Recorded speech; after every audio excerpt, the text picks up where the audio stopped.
This 10th year of Daily Tech News Show is made possible by its listeners. That's you.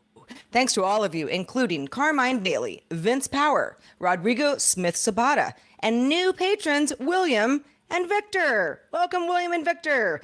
On this episode of DTNS, Apple and Epic still going at it. Raspberry Pi 5 is here, and Dr. Niki is going to explain how lab embryos are more evolved than ever.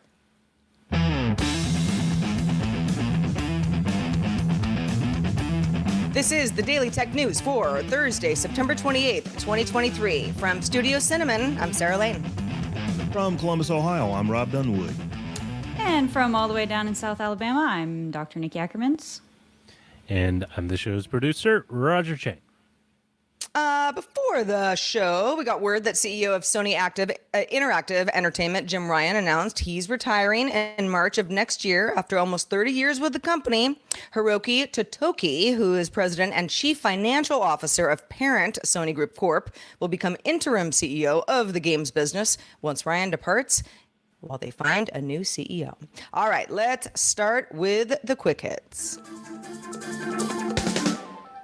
Yesterday, we passed along a report from The Information that OpenAI CEO Sam Altman was working with former Apple designer Johnny Ive to build a hardware device.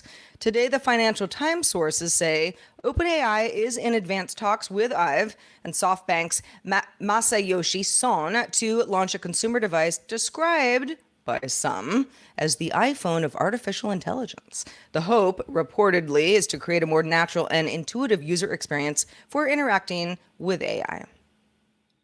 After nearly 2 years in beta, Photoshop, the web service, a simplified online version of the company's desktop photo editing app, is now available to all. Photoshop on the web offers commonly used tools like Generative Fill and Generative Expand, powered by Adobe's Firefly generative AI model, but with a redesigned layout designed to give new users a more streamlined experience. Apple launched a new iPhone wallet beta feature for UK users, which lets them see their current account balance, recent deposits, and payments and balances after using Apple Pay. The new features use the UK's open banking API and follow Apple's acquisition of a company called Credit Kudos that uses open banking to give users a snapshot of their financial health and credit score. Banks including Barclays, HSBC, Lloyds, RBS, Monzo, and Starling are all on board, and this integration is rolling out first as part of the upcoming iOS 17.1 developer beta. OpenAI said in a post on X that it has expanded the data ChatGPT can access beyond its September 2021 cutoff and can now surf the web. In OpenAI's own words, browsing is available to Plus and Enterprise users today and will expand it to all users soon. To enable Choose Browse with Bing in the selector under GPT-4, this latest web browsing feature will let websites control how ChatGPT can interact with them. Disney Plus is now alerting Canadian subscribers that beginning November 1st, it's going to start restricting password sharing in Canada. The announcement came in an email sent to Canadian subscribers, but the company didn't elaborate how in fact plans to enforce the policy. A new account sharing section in the Canadian subscriber agreement also notes that Disney may analyze the use of your account and that failing to comply with that agreement could lead to account restriction or termination. Those are the quick hits. All right, so Apple and Epic, they've been squabbling for several years now, and they just can't seem to get along. So here's the latest. Apple has asked the Supreme Court, U.S. Supreme Court, to review a judge's ruling from 2 years ago that deemed developers should be able to direct users to alternative payment methods other than Apple's own App Store. That's where Apple takes a 30% cut of all sales of digital goods and services. Now, Epic, maker of Fortnite, among other games, doesn't think it should pay that fee, was very vocal about that. That's what it is fighting with Apple over. This follows Wednesday's news of Epic initially also asking the same Supreme Court to weigh in on the ongoing dispute. Epic Games sued Apple back in 2020 after Apple kicked Epic out of the App Store for violating Apple's rules. Initial rulings and appeals on the suit have mostly favored Apple, but a federal judge did rule that Apple violated California's unfair competition law by restricting developers from telling consumers about alternative payment options. We're probably not going to know if the SCOTUS will select the case for a few months based on the SCOTUS's schedule. Yeah. SCOTUS has a schedule. Congress has a schedule. Lots of companies have schedules. I don't know, Rob, Niki, this whole thing I thought was more or less put to rest. Obviously, Apple and Epic, neither company feel that they fairly, won the argument, or this wouldn't be ongoing. I've always sided with Epic and any other company that says 30% is just too much. And we should not be forced to go through the Apple App Store for something that could, savings could be passed on to the consumer in another way. But Apple has its reasons for doing it as well. So, yeah, what do we think? I think that Epic, I personally agree with why Epic is doing this, but as we said in the read, they basically have failed most often when they go up against Apple and it gets to court. So I'm just kind of wondering at this point, what is Epic's play? Are they hoping that public opinion ultimately is going to maybe sway what the court would say? I don't know if that is a great strategy. It's a strategy, and we'll just have to see if the Supreme Court even picks this case up. In perhaps related Epic news, CEO Tim Sweeney, who has been very vocal about the Apple case, but also is representing Epic in general, also confirming reports that the company is laying off 830 employees, which is about 16% of its workforce. So not, 50%, but still, it's, you're nearing 1,000 employees. It's a lot of layoffs. Sweeney said Epic will divest from indie music storefront Bandcamp, which Epic acquired last year. So yeah, that was a pretty recent acquisition. It also plans to spin off Super Awesome. Super Awesome makes safe online experiences for kids. Perhaps pretty candidly, Sweeney said Epic is spending way more money than we earn. And I wonder, I don't think this is posturing. I think that Epic needs to cut some costs. Many companies do, and layoffs are a part of this. But I wonder how much of this will be used as leverage in this ongoing Apple case. By Epic saying, hey, look at all these people that are out of work now. Apple forced our hand here.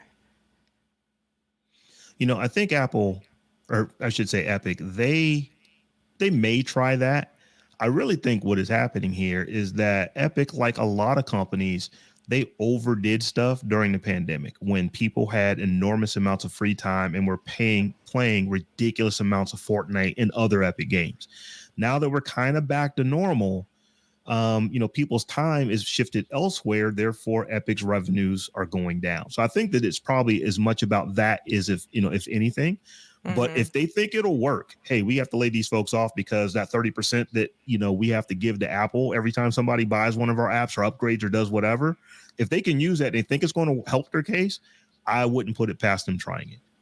A friend of mine who works in... Oh, go ahead, Niki. Sorry, I was just going to say this is probably just going to keep dragging on forever. And the fact that there probably is going to be a government shutdown soon is going to make the SCOTUS selection last even longer. So... I don't think we'll be knowing the answer anytime soon. Yeah, I know. I think I agree with you there, Niki. A friend of mine who works not for Epic or Apple, but works in the mobile gaming industry.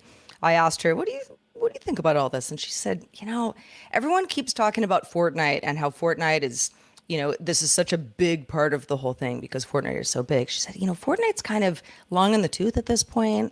Epic had, tried out another game that did okay, but isn't the kind of hit that Fortnite was. And I haven't really heard anyone else talk about that. I'm not a Fortnite player, so I don't totally know how much that can be used as, collateral in this situation. But it definitely seems to be brought up quite a bit. So let's talk about tiny little computers that don't cost a whole lot, that are actually amazingly powerful for what you get. It's been about 4 long years since the release of the Raspberry Pi 4, and though there was some speculation that its successor wouldn't be available until later this year, if not next, the Raspberry Pi 5, along with its $60 starting price tag, is available for pre-order today and will be available for purchase by the end of next month. Lot of noticeable improvements made on this Raspberry Pi 5. I will talk specs now. It includes a 64-bit quad-core ARM Cortex A76 processor that runs at 2.4 gigahertz, allowing for a 2 to 3 times performance boost when compared to the Raspberry Pi 4. The device also comes with an 800 megahertz Video Core V2 graphics chip, 2 4-lane 1.5 gigabit per second MIPI transceivers that let you connect up to 2 cameras or displays, and a single-lane PCI Express 2.0 interface offering support for high bandwidth peripherals. But you'll still need a separate adapter, such as an M.2 HAT. HAT stands for hardware attached to top, for you to take advantage of that. The Raspberry Pi 5 also boasts dual 4K 60 HDMI outputs with support for HDR, a micro SD slot, 2 USB 3.0 ports, 2 USB 2.0 ports, gigabit Ethernet, a 5-volt DC power connection via USB-C, and Bluetooth 5.0 with Bluetooth Low Energy. All right, Rob, I just the other day, my Mac Mini that I use right now when I'm streaming for a variety of things has started to wheeze a bit. It's been wheezing at me. Restart has not helped. And I'm thinking, all right, what's the next step?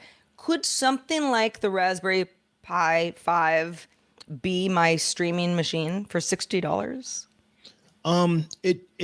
It absolutely could be. That is a thing that a lot of people set them up. They set them up as media players, and the fact that this thing is now supporting it's got HDR, HDR support at 4K. Yeah, it could do it. So I'd like to see it. I'd like to see that actually running on, powering someone's giant television or a monitor, but it could actually do that. One of the things I did own a Raspberry Pi. I believe it was like the second edition, probably, 7-8 years ago. And I just got it to tinker around with it and play with it. But a really cool thing that actually someone I know does is they build actual arcade games. They build the full cabinet, they do woodworking. They've turned the garage into a wood shop, and they actually build the cabinets to hold, a Raspberry Pi, a monitor, and then the keyboard control, or I should say that, the controllers, for the games. And then they load up literally hundreds, if not thousands of games to that Raspberry Pi and play it. And when you're down in the basement playing on these games, it really feels like you're playing on an actual full arcade style game. And like this person, I know that they've done this. They've turned this into a little bit of a side business. During the summer months, he's a school teacher, teaches wood shop at school. But, during the summer months when he is off, he builds probably 10 or 15 of these things. And they sell anywhere from like $1,500 to $3,000, depending on how good they look and all the stuff that they put in them. So that's one area where I know Raspberry Pis, swimmingly well, I should say. They are really good for emulating arcade games. Yeah, overall. Niki, have you played around with a Raspberry Pi? I've had my eye on one for a little bit just to try out one of those, like, I don't know what they call them. They like electronics maker sets to kind of learn how to do electronics.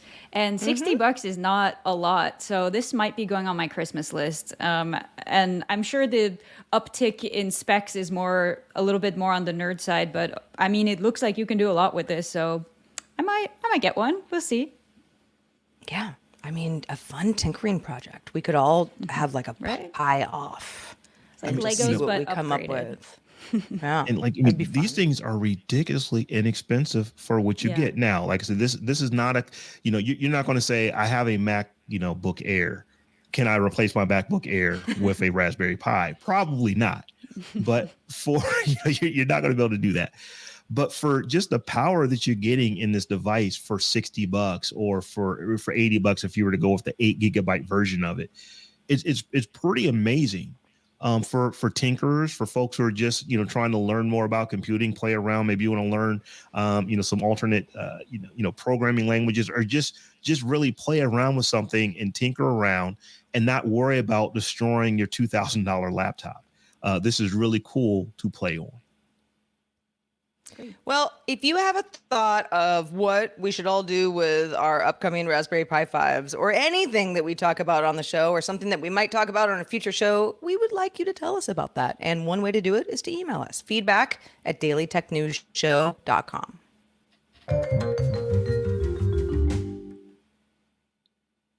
So earlier this month, scientists at the Weizmann Institute in Israel published research in the journal Nature reporting the creation of an early human embryo using only stem cells and without the aid of sperm, eggs, or a womb.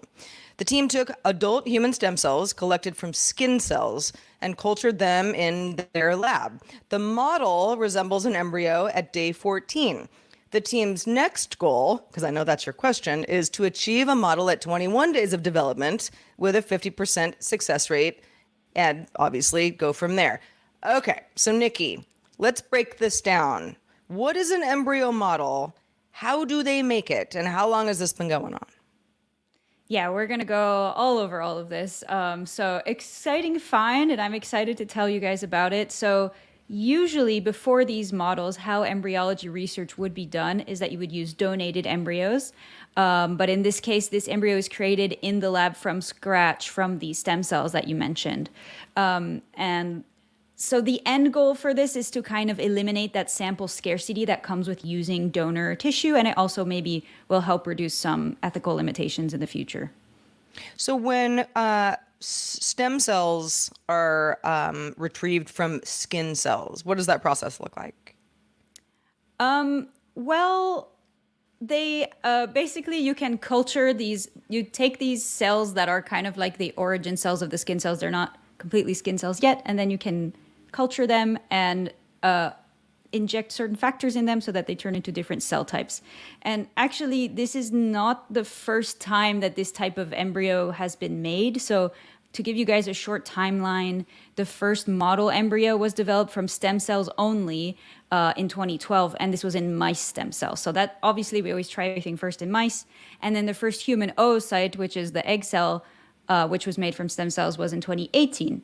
So they made the human egg cell, and then the next logical step was to do this sort of embryo model.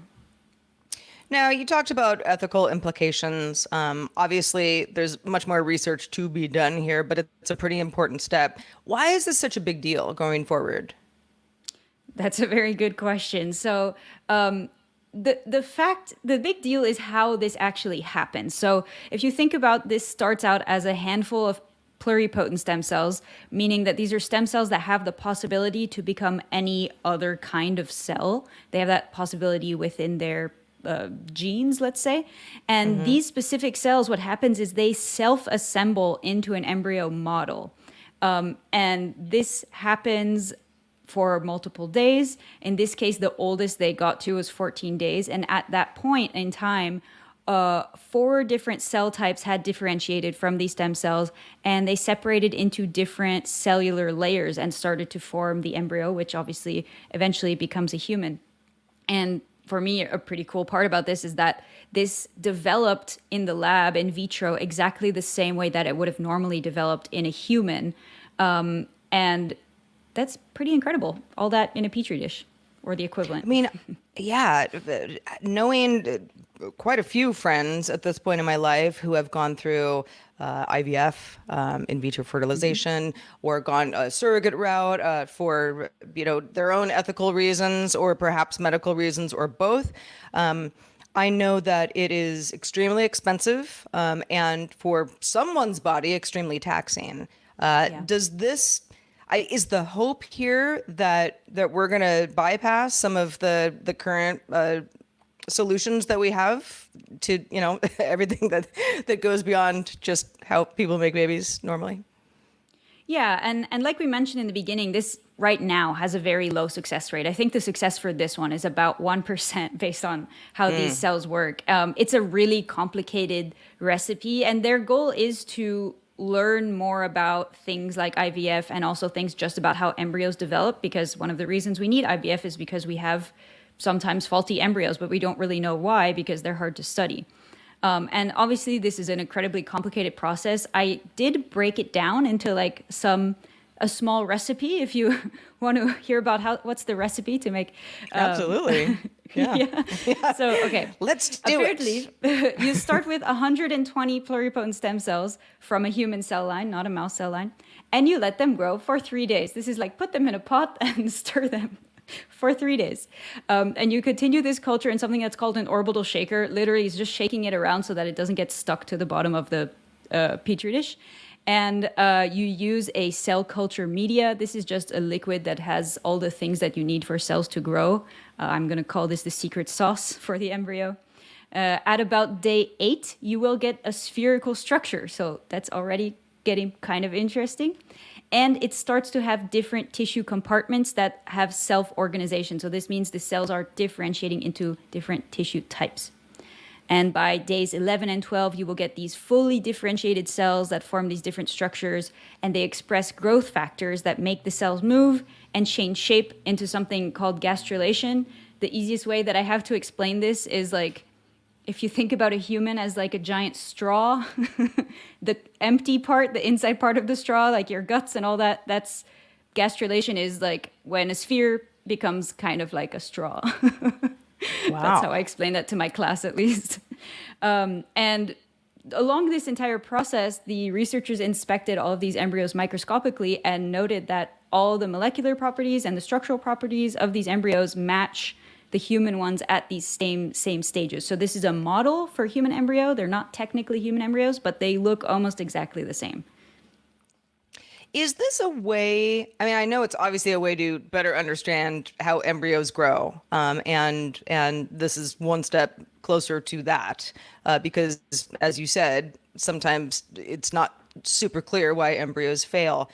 Is that the end goal? I mean, are we? Is the goal to? I mean, I'm talking super science fiction way down the road to not have people carrying children anymore, or some combination of the two? I think it's a tricky one. I think specifically the scientists in question don't mention this too much because that's a slippery slope to go down. Obviously, everyone's first thought is like clones and Gattaca style genetic manipulation of embryos.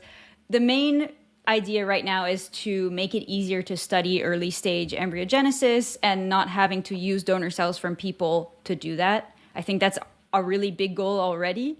And then I think for them is to make it past, 21 days, like you said, and then longer than that. And then ethics also become complicated, especially in places like the US. So I think it's going to be a lot more incremental steps. I think the end goal will be helping people who would need help creating embryos. Maybe that's a good way to put that. And you had mentioned before the show today, because I had said something about, IVF, so expensive, so I hear, and you said, well, this is going to be expensive too. Is the idea that eventually, and obviously there's still a lot of work to be done, eventually this would be much more cost effective than some of the alternative routes that science provides? Well, I would hope so, but the way it is now with a 1% success rate, it involves a lot of work in the lab. So obviously right now, I doubt it's very cost effective. Maybe they could streamline it in the future, but we definitely have to wait and see whether that is more efficient. I would assume it's at least easier to create something than to get donor tissue to a certain extent. Whether this remains stable after 14 days is another thing that they still need to investigate. Well, Dr. Niki, thanks so much for bringing this to our attention. I know a lot of people are probably hearing about this for the first time, myself included. Really cool. Thank you. Yeah. On a very different note, if you feel like traveling, which, by the way, Dr. Niki also did quite a bit of travel, and you're tired of those junk fees that get tacked on to your plane ticket or various other things that you have to buy when traveling, Chris Christensen has some tips for you. This is Chris Christensen from Amateur Traveler with another Tech in Travel Minute. This is not just a tech minute, but also a little bit of a legal one. There's been talk about junk fees in travel.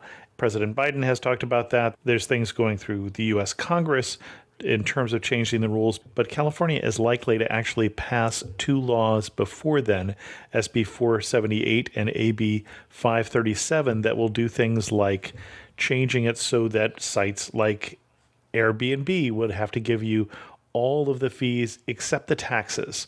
So the taxes could be separately, but all of the cleaning fees that would apply, all of the other fees, so that when you look at the price, it's actually the price plus the taxes, which seems like they could have included that, but they did not. But it looks like some help may be coming for those of us who are tired of junk fees. This is Chris Christensen from Amateur Traveler. All right, let's check out the mailbag. So on Tuesday's show, we asked folks what they felt about the idea of foldable laptops now that we're starting to see more and more options. Got a ton of feedback, so we'll go through a couple. Josh Lama from Sydney, Australia wrote, I can see some positives in having a foldable laptop for the use of web development, IT administrative jobs, where a vertical screen on the go might be preferred over a horizontal one.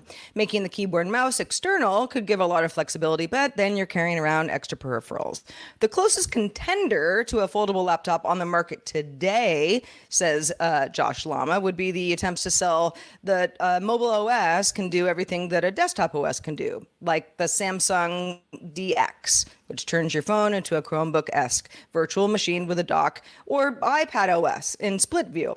But at this time, we haven't seen widespread attempts of that working. Developers have experimented to make the iPad Pro their main workstation, but they've run into issues with multitasking and working within that form factor. DX hasn't gotten a whole heap of attention since its launch back in 2017. There's just something about the laptop form factor that makes it work. That being said, I cannot justify the $4,000 asking price. Andrew from Melbourne, also in Australia, thanks to the Aussies today, says, working in tech, I like using machines with large screen real estate while also being portable. If they have a high viewing position, that's even better. I currently use a GPT WinMax 2 with a portable 16-inch external monitor when I'm on the go. But having a foldable portable external monitor that could be powered and receive signal using USB-C displaying up to 30 inches would be ideal. It could fit in the backpack while folded. I'd have a beast that could be taken out when I need to do some real work or play a few games away from home. And Benjamin from Boone, Iowa wrote, I am a mechanical keyboard enthusiast. I would love a foldable laptop that I could use without a built-in keyboard and plug my mechanical keyboard in instead, provided there is more than one USB port. It would be a useful item. The price is way out of my price range right now, but it is a promising technology, and I may buy one when the prices come down in future years. Rob, I know you weren't with us on the show, but I'm going to guess that you have thoughts on the idea of a foldable laptop. We're obviously getting used to foldable phones. I am a user of Samsung DeX. I use it fairly regularly, from my phone. So not at $4,000, but if there was a nice portable folding, device, a foldable laptop that I could, use with DeX, I'd do it. I would try. I try to use it now with like portable monitors and stuff like that. But it is something that I would at least give a shot to. I also, I've got a mechanical keyboard here as well. I am a huge fan of them. I like building them. And I have a laptop that basically is a desktop. But if there was one that came that was just a giant monitor without the keyboard, I know I would have my mechanical keyboard plugged into it, because I got my mechanical keyboard plugged into the one that has a perfectly fine keyboard on it as we speak. There you have it. Niki, what are your thoughts? Foldable laptop, yay or nay? I'm unsure because right now I'm talking from one of those laptops that has like the touch screen and the screen folds all the way around to the back. And I thought that was really cool when I bought it, and I literally never ever used that feature. If anything, I accidentally like touch my screen and screw something up. So maybe could be a little bit of a fancy feature, but it seems like some people have specific use cases for it. I kind of see what Rob's saying is like a modular piece that is kind of cool. I don't know if it'll be enough to be marketable to everyone, so it might just stay expensive. Well, when you're not using your laptop that does cool things like turn itself on its head, let folks know, Niki, where they can keep up with all that you do. Yeah, of course. So it's easy. It's my name everywhere. It's NicoleAckermans.com on my website, Nicole Ackermans at Blue Sky, and Ackermans Nicole. I always want to call it Blue Ski, but it's Blue Sky. That's where the scientists are having their exodus right now from Twitter/X. Really? Blue Sky is kind of the scientist. That's the social We're network working that on the it. scientists have chosen. Yeah, I think so. Some of you, anyway, your friends. Well, we're so glad to have you on the show today. Niki was traveling recently, so we hope to see you early and often after today. I hope so too. So, folks, it's free preview week. All this week, we're giving everyone access to Good Day Internet Extended Show. Stick around for GDI as we discuss what your Zoom background, or any video chat background for that matter, says about you. Oh, gosh. I don't want to know. But I do want all of you to know that you can catch the show live because we record it live Monday through Friday at 4 p.m. Eastern, 2000 UTC. We're always on demand, but we'd love to have you join us live if you can. Find out more at dailytechnewsshow.com/live. We're back tomorrow with Tristan Jutras joining us. Talk to you then.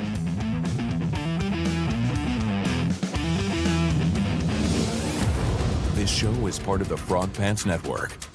Get more at frogpants.com. Diamond Club hopes you have enjoyed this program.